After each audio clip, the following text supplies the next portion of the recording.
Matapos ang ikinasang transport strike ng mga tsuper, nakamba naman ang isang transport holiday po bukas dahil pa rin yan sa iniindang taas presyo sa petrolyo ng PUV drivers at operators.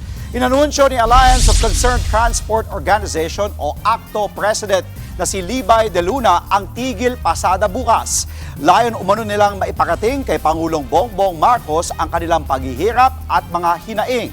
Hiling din ng grupo na makatanggap ng fuel subsidy at ayuda mula sa DSWD. Nagbabala ang grupo na kung patuloy ang pagtaas ng presyo ng gasolina, tuluyan na silang hindi makakabiyahe.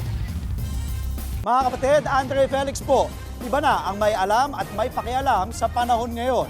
Para po sa tuloy-tuloy na balitaan sa Frontline kahit weekend, mag-follow at mag-subscribe na sa social media pages ng News 5.